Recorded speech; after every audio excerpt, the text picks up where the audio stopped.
So I've got a question here. As someone who's diagnosed with PTSD, post-traumatic stress disorder, just haven't got me on there, so it does. Do you believe that you choose to have that diagnosis initially, or do you have that disease and then you choose not to suffer from it? Disease, isn't it amazing? Disease, what we call ourselves a disease. Like, do you believe that initial reaction to trauma, being traumatized, was a choice, or that every tomorrow when you wake up you can choose not to get stuck in diagnosis you didn't choose? I think I'm trying to understand what you're saying. I've got another question. What mental health issues do you have? You remind me so much of my brother who has Asperger's and ADHD. Maybe if people could understand who the real Harley is, there wouldn't be so much hate. Love you, by the way, thanks. There's going to be hate, no matter what you do, what you're diagnosed with, whatever. Definitely, person that have been clinically diagnosed with Asperger's, AD, I'm reading this off the screen, I reply to that person, ADD, ADHD, bipolar, paranoid schizophrenia, depression, social anxiety disorder, binge eating disorder, anorexia athletica, anorexia nervosa, also PTSD, dyslexia, and probably a lot of other things. Clinical psychiatrists and psychologists have diagnosed me with. Now you gotta be careful what labels you let people live with, give you. I don't really talk about it too much because, again, this person says, there wouldn't be maybe so much hate if you were more open with that. There's a massive stigma in society about mental health issues. So I don't talk about it generally too much, because you walk out here, hey, my name's Harley, I'm paranoid schizophrenic. People are like, oh, if I went out and killed someone today, I probably wouldn't even go to prison. I will maybe get 4 years. That's how people in society see that, man, as it's fucking crazy. But it's just because I have different views to the average person. I've had different things happen to me, the average person. But it's not a competition of whatever's happened to you in life or whatever. It's a competition for me. The word competition comes from competare, Latin word competare, which means strive together, push each other forward. So my definition of competition is if I'm fucking winning and that person's fucking winning too. It's a win-win situation. In society, competition means you fucking lose, you don't eat, I win, you lose. Like in sports, it'd be I take the drugs more than you, I train harder and I win more, and you go home broke and go back to Kenya or wherever with no money, and you're fucked. So that's the level of competition we have in today. It's a society, you don't make money, you die, you live on the street. My definition of competition is you win, I win. It's a win-win situation. So in regards to choosing, this goes into the whole domestic violence thing I've been talking about last few weeks. I've had a lot of hate from that. I've had a lot of love from that. But it's a choice in the moment for me to focus on reading a comment and going, I want to go in that person's house right now and just fucking smack them out. Or if I see them out in the town, I'm just going to fucking smack them out. So choice for me to do that, I wouldn't do that because I'm in control most of the time.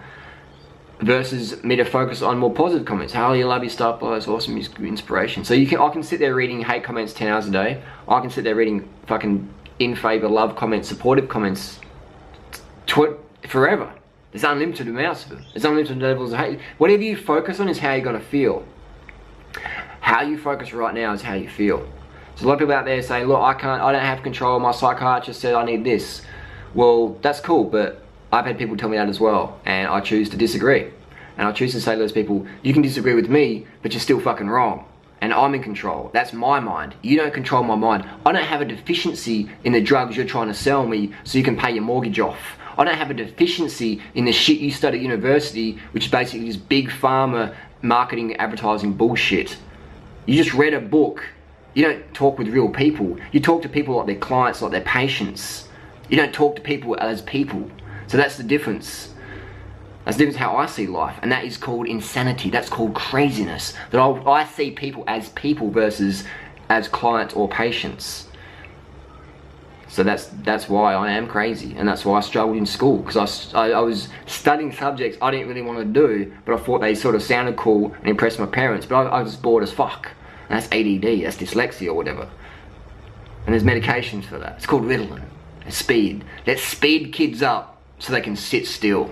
Speed up, sit still. I could talk forever about this one. But at the end of the day, this is my opinion. If you don't like it, that's fine. This is my opinion, this is my channel, and I'm going to share it. Love it or fucking hate it. I believe that our mind, our thoughts and emotions are things that we choose to do. So the difference between me getting angry and stabbing someone in the throat is just a choice in the moment. And some people say, I just lost control, I didn't have any control, I'm paranoid schizophrenic, the voices told me to do it. I disagree with that. I disagree with that You are in control if you believe you are. And if you believe you're not, then that's your choice as well. So I believe the only thing we have true choice in life is our thoughts and emotions. So choose wisely what thoughts and emotions you entertain, because otherwise you will go cray-cray and go crazy and do shit you regret. So it's all about control. End of the day, your thoughts and emotions are the only two things that you can control. That's my opinion. You might disagree with that, so you can take your meds and be a victim and do shit you regret or whatever. But in my opinion, your thoughts and emotions, that's what you want to control. And those who don't have control of thoughts and emotions will be controlled. You'll be controlled by people who don't really give a fuck about you. You see it as a patient, as a client or whatever. And they're not the people I really want to hang around. Do you?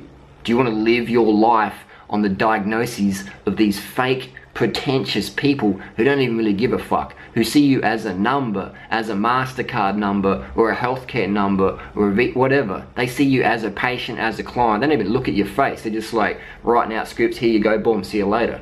Or if they do look at you, they look at you in a condescending manner. And if you do ask questions, they're like, why do you want to know? What? This is your body? How dare you ask me questions about your body, your mind?